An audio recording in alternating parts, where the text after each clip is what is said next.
Bom pessoal, tudo bem? Aqui é o professor Leandro, tá?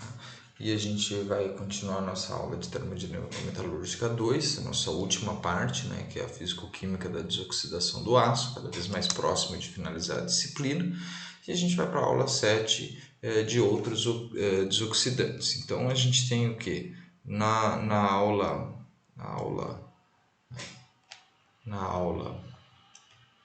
5, a gente viu manganês e silício. Tá? Aí depois na aula 6 a gente viu alumínio, que são os desoxidantes mais populares. Tá? E na aula de hoje, que é a nossa aula 7, na aula de hoje a gente vai ver alguns outros desoxidantes. Quem são eles? Tá? Então a gente vai ver o titânio. O titânio é um desoxidante importante também, tá? Embora seja secundário. Tá? Vamos ver um outro aqui, pegar uma outra cor. Outro desoxidante importante que a gente vai ver na aula de hoje é o boro. Tá? E também ainda, vou pegar uma outra cor aqui, esse verdinho aqui, vamos ver se ele é diferente do outro verde. Dá para diferenciar legal. A gente vai pegar o vanádio e para finalizar, a gente vai falar também do cromo. Tá? Então na aula de hoje a gente vai estudar o titânio, boro, vanádio e cromo. E a gente vai voltar um pouquinho aqui para o diagrama de Elling, mas não é a gente não vai fazer as mesmas coisas que fazia anteriormente. Vou mostrar para vocês como que a gente identifica o poder desoxidante. Tá? Então aqui eu vou mostrar para vocês o poder desoxidante. Ele é identificado no diagrama de Elling através da seguinte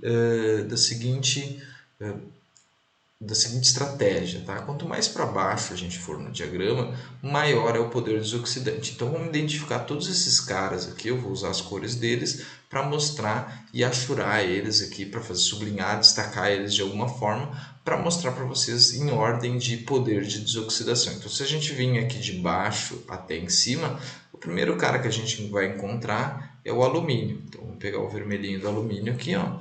Então o alumínio aqui, ó, é o cara que tem o maior poder desoxidante. Tá? E aí depois o segundo cara que tem o segundo maior poder desoxidante é o titânio. Tá? E aí seguido do silício. Tá? Então a gente tem aqui o silício. Tá? E aí vocês podem notar que a gente não tem boro e vanádio aqui.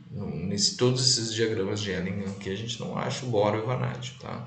Então, onde que estão o boro e o vanádio? Tá? Como vocês sabem, vocês já devem ter visto, eu utilizei nessas aulas aqui um diagrama de Elling que a gente encontra na Wikipédia. Por que eu utilizei ele?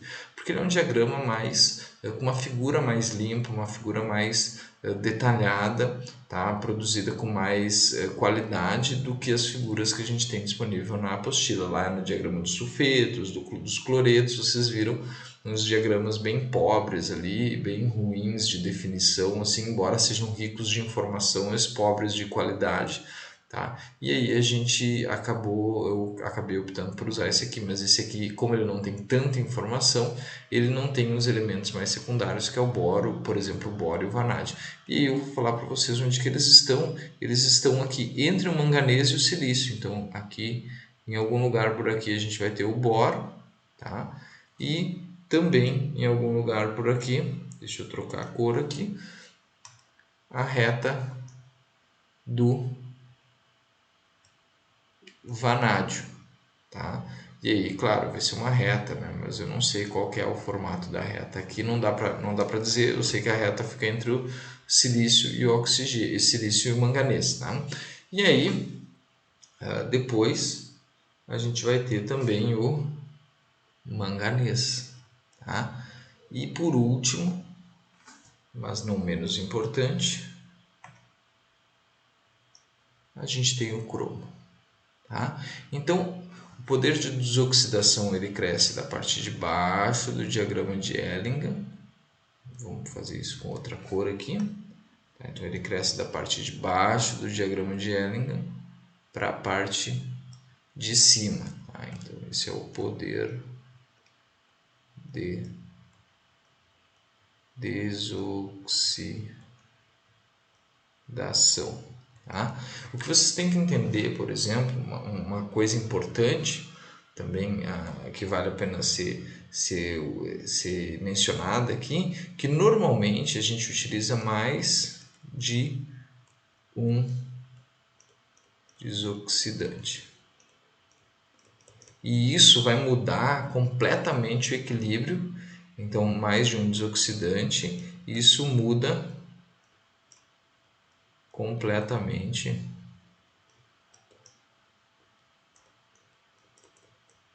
o equilíbrio, tá? Então, tudo aquilo que a gente está vendo ali, a gente pode modificar sensivelmente o equilíbrio.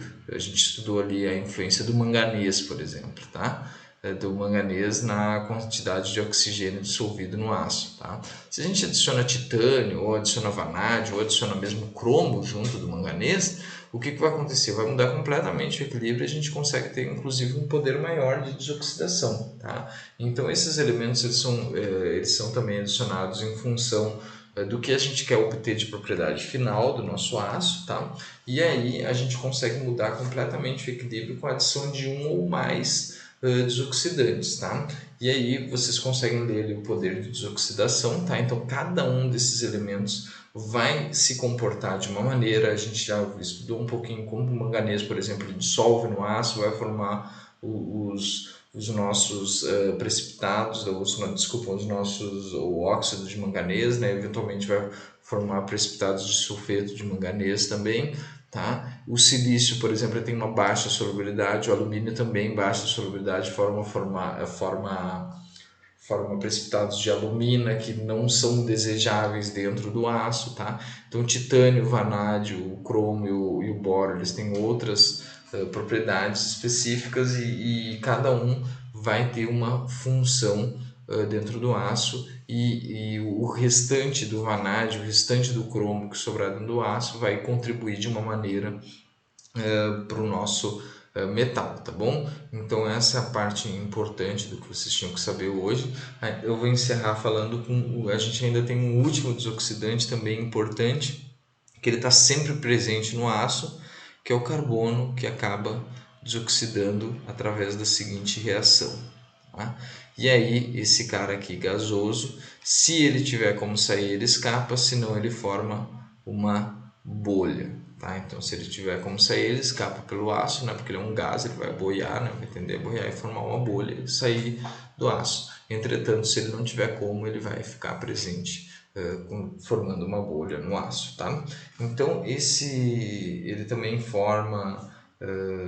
ele tem um alto poder de desoxidante, mesmo em pressões, especialmente em pressões reduzidas de CO também, tá? Um negócio importante a mencionar, tá? Um alto poder de desoxidante se eu tenho baixa pressão de CO, tá bom? Então, para finalizar a aula de hoje, eu acho que era isso que eu tinha para dizer.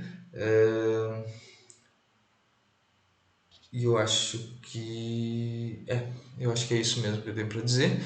Se vocês tiverem alguma dúvida, vocês podem me procurar nos canais que a gente tem disponível para solução de dúvidas, tá? E se vocês não tiverem dúvidas, vocês já podem se encaminhar para fazer o exercício referente à aula de hoje, tá? A gente está quase finalizando a disciplina, já encaminhando para a parte final, tá? Então eu espero que vocês consigam entender essa parte, tá? E as observações aqui são poucas observações e não tem tanta articulação em relação à primeira aula lá que eu apresentei esse diagrama, mas esse diagrama ainda segue nos trazendo algumas informações, tá bom? Então a gente está fechando aqui os tipos de desoxidantes diferentes que a gente viu. Na aula que vem eu vou falar de desoxidação por mais de um desoxidante, né? E aí a gente já vai se encaminhando bem para o fim da disciplina, tá bom? Então eu queria agradecer de todos a atenção e tchau, tchau, até a próxima aula.